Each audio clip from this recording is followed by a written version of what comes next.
வணக்கம். இந்திய நேரப்படி காலை 6 மணி ஜெம் தலைப்புச் செய்திகள்.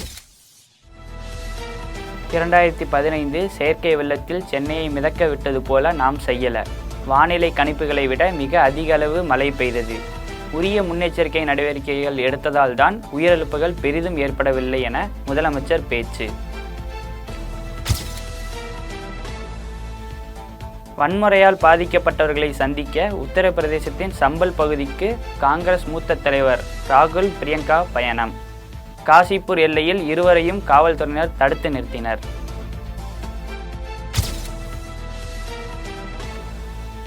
நாடாளுமன்ற வளாகத்தில் மத்திய உள்துறை அமைச்சர் அமித்ஷாவுடன் காங்கிரஸ் எம்பி பிரியங்கா காந்தி சந்திப்பு. வயநாடு நிலச்சரிவு மீட்பு மற்றும் நிவாரண பணிக்காக நிதி ஒதுக்க கோரிக்கை.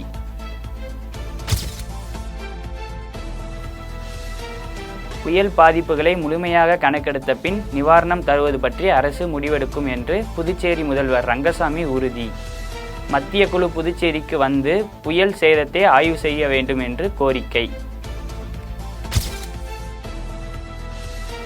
பெஞ்சல் புயலால் பாதிக்கப்பட்டுள்ள தமிழ்நாட்டிற்கு அனைத்து வகையிலும் உதவ தயார்.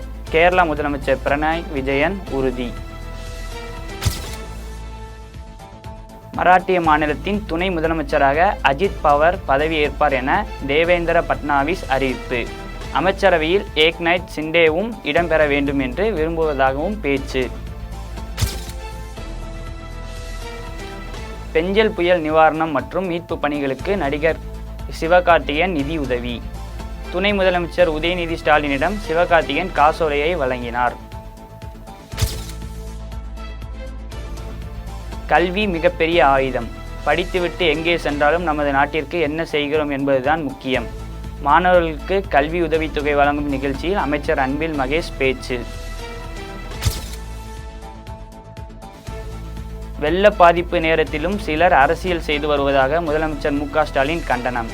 மக்கள் சொல்லும் நியாயமான விமர்சனங்களை கவனத்தில் கொண்டு அதனை தீர்வு நடவடிக்கை எடுப்பதாகவும் தகவல். மழையால் பாதிக்கப்பட்டு அரையாண்டு தேர்வு எழுத முடியாத மாணவர்களுக்கு ஜனவரி முதல் வாரத்தில் தேர்வு. மழையால் பாதிக்கப்பட்ட மாணவர்களுக்கு புதிய நோட்டு புத்தகங்கள் வழங்கப்படும் என பள்ளி கல்வித்துறை அமைச்சர் அன்பில் மகேஷ் பேச்சு. குறிப்பாக நான் கேட்ட கேள்வி என்பது, அரையாண்டு தேர்வுக்கு எல்லா போர்ஷன்ஸும் முடிச்சிட்டாங்களா அப்படிங்கும்போது ஆல்மோஸ்ட் எல்லா பள்ளிக்கூடத்துலையும் அரையாண்டு தேர்வுக்கான போர்ஷன்ஸ் முடிச்சிட்டாங்க. டிசம்பர் 2ஆம் தேதியிலேருந்து ப்ராக்டிக்கல் எக்ஸாம் ஆரம்பிக்க வேண்டிய காலம். எங்கெங்கெல்லாம் மழை தேங்கி இருக்குதோ, எங்கெங்கெல்லாம் மழையால் பாதிக்கப்பட்டிருக்கின்றதோ அந்த மாவட்டத்தில் வந்து ப்ராக்டிக்கல் எக்ஸாம் நடத்த முடியாத சூழ்நிலை இருந்தது என்று சொன்னால் ஜனவரி மாதம் ஃபஸ்ட் வீக்கில் அதை முடிச்சிருங்க என்று சொல்லியிருக்கிறோம். டிசம்பர் மாதம் 9ஆம் தேதியிலேருந்து 23ஆம் தேதி வரைக்கும் ஹாஃப் எக்ஸாமுக்கான டைம் டேபிள் இருக்குன்னு நம்ம கொடுத்துட்டோம். நம்ம அதன் அடிப்படையில் தான் அது நடைபெற இருக்கின்றது.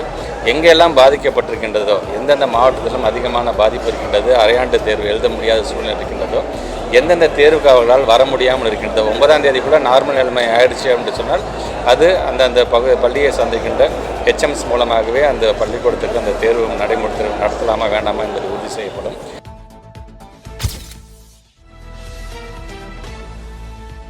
சேற்றை பூசி முறுகிட்டாங்க.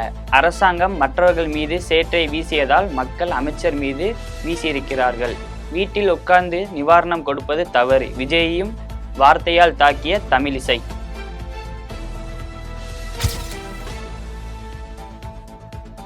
விஜய் பாதிக்கப்பட்ட மக்களுக்கு நிவாரணம் வழங்க போனா அவரை பார்க்க கூட்டம் கூடும். அப்புறம் அதையும் விமர்சனம் செய்வீங்க. விஜய் உதவும் எண்ணம் இருக்கே, மற்றவங்களுக்கு அது கூட இல்லையே. திடீரென விஜய்க்கு ஆதரவு குரல் எழுப்பிய சீமான். கொடுக்கணும்னு நினைக்கிறாரு. இப்போ என்னை மாதிரி இப்போ நான் 7-8 தேதியில் போய் களத்துக்கு போவேன். நான் ஏற்கனவே போய் நிற்பேன் மக்களோட மக்களாக. அவரால் போய் அப்படி நிற்க முடியாது, பிரச்சனை இருக்குல்ல. அவர் போய் அங்கே நின்னா பாதிக்கப்பட்ட மக்களின் கூட்டம் விட அவரை பார்க்கணுங்கிற கூட்டம் அதிகமாக வந்துடும். அப்புறம் அந்த பிரச்சனையை வேற சமாளிக்கணும். நீங்கள் அங்கே போய் கூட்டம் கூடி அதனால் வந்ததுன்னா பாருங்கள், அவரை பார்க்க இவ்வளோ பேர் கூட்டிட்டாங்க, அந்த பாதிக்கப்பட்ட மக்களுக்கு உரிய அளவில் செய்ய முடியல இதெல்லாம் அப்படின்னா அதுக்கு ஒரு விமர்சனத்தை வைப்பீங்க. அதனால அவர் சரி உதவணுங்கிற எண்ணம் இருக்கு, அதுக்கு நீங்கள் பாராட்டணும். சரி அதை கூட மற்றவங்க செய்யல. சரி அவராது வர வச்சு கொடுக்குறாரு. உதயநிதியோட பிறந்தநாள் கொண்டாடிட்டு இருக்கிறத எப்படி பார்க்குறீங்க? உதயின் உதய விழா அதை எப்படி பார்க்குறீங்க நீங்கள் சொல்லுங்கள். அதில் போய் மாண்புமிக்க அமைச்சர் பெருமக்கள்லாம் கலந்து கொண்டு பாராட்டி பேசுகிறதில் எப்படி பார்க்குறீங்க?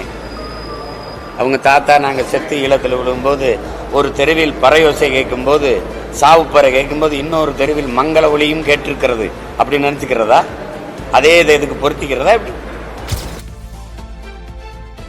லண்டன் சென்று படித்துவிட்டு வந்த பின்னர் அண்ணாமலையின் பேச்சில் முதிர்ச்சி தெரிவதாக பலரும் கூறுவதாக நாம் தமிழர் கட்சியின் தலைமை ஒருங்கிணைப்பாளர் சீமான் பேச்சு.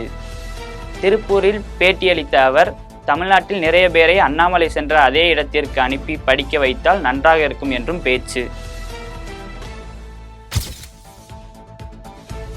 அந்த காலத்துல பாண்டியன், சேரன், சோழன், வைகைன்னு ரயிலுக்கு பேர் வச்சோம். அதேபோல் இப்போவும் ரயிலுக்கு பிராந்திய மொழிகளில் பேர் வைக்கணும். மக்களவையில் தமிழில் பேசி கோரிக்கை வைத்த MP தங்க தமிழ்ச்செல்வன்.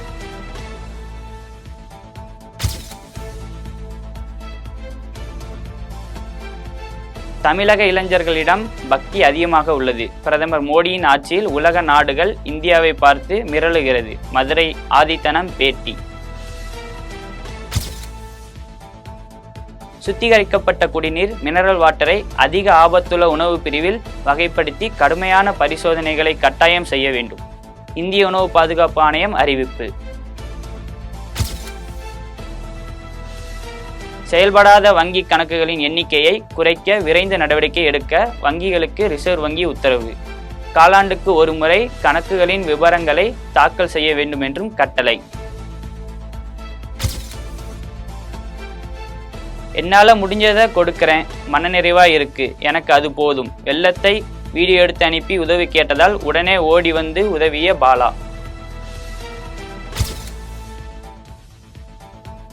போதைப்பொருள் வழக்கில் கைது செய்யப்பட்ட நடிகர் மன்சூர் அலிகான் மகன் சிறையில் அடைக்க நீதிமன்றம் உத்தரவு. மன்சூர் அலிகான் மகன் உட்பட 7 பேர் சிறையில் அடைக்க உத்தரவு. வருகின்ற 18ஆம் தேதி வரை நீதிமன்ற காவலில் வைக்க நீதிபதி கட்டளை. கஞ்சா பிடிச்சா அரசாங்கம் கைது செய்வாங்கன்னு தெரியாதா? அம்பத்தூர் நீதிமன்ற வளாகத்தில் மகனுக்கு அறிவுரை கூறிய மன்சூர் அலிகான். நீதிமன்ற வளாகத்தில் உள்ள பெட்டிக்கடை ஊழியர்களிடமும் வாக்குவாதம்.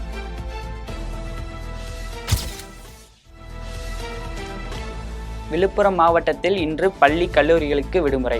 வெள்ள நிவாரணம் மற்றும் மீட்பு பணிகள் தொடர்ந்து நடைபெற்று வரும் நிலையில் விடுமுறை அறிவிப்பு. சிறுநீரக கோளாறு காரணமாக நடிகர் பவர் ஸ்டார் சீனிவாசன் கலைஞர் நூற்றாண்டு உயர் சிறப்பு மருத்துவமனையில் அனுமதி. 2020-2021 நிதியாண்டு முதல் லாபம் ஈட்ட தொடங்கிய BSNL நிறுவனம் நடப்பு ஆண்டில் ஜூன் முதல் அக்டோபர் வரை 87 லட்சம் புதிய வாடிக்கையாளர்களை இணைத்துள்ளதாகவும் நாடாளுமன்றத்தில் மத்திய அரசு தகவல். உணவின் தரம், பயணிகளுக்கான வசதிகள், விமானத்தின் வருகை, புறப்பட்டு உள்ளவற்றை குறித்த கருத்துக்கள் கணிப்பில் உலகின் சிறந்த விமான நிறுவனமாக பிரான்சஸ் நிறுவனம் தேர்வு.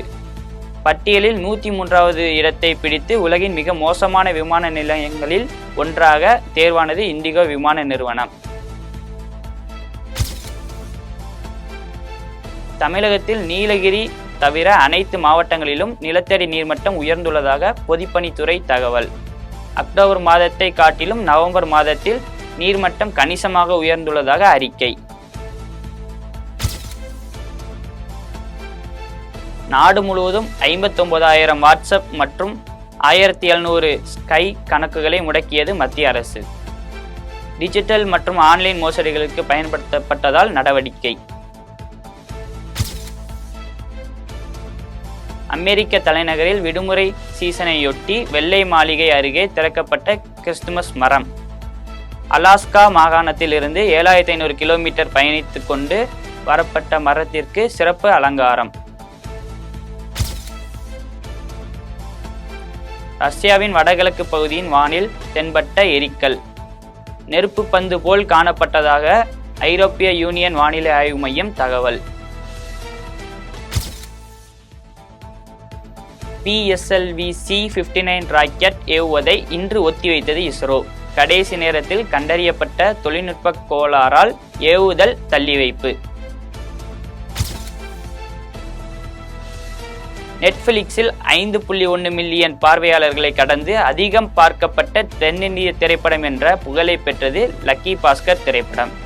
இந்த திரைப்படம் இந்திய அளவில் நெட்ஃபிளிக்ஸின் ட்ரெண்டிங்கில் முதலிடத்தில் உள்ளது. தசரா பட இயக்குனர் ஸ்ரீகாந்துடன் இயக்க உள்ள சிரஞ்சீவியின் அடுத்த படத்தை நடிகர் நானி தயாரிக்க உள்ளார். தி பாரடைஸ் படத்தை முடித்தவுடன் இப்படம் துவங்க உள்ளதாக தகவல்.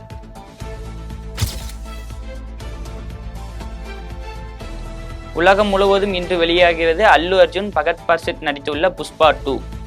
டிக்கெட் முன்பதிவு மூலம் 100 கோடி ரூபாய் வசூல் செய்து புதிய சாதனை.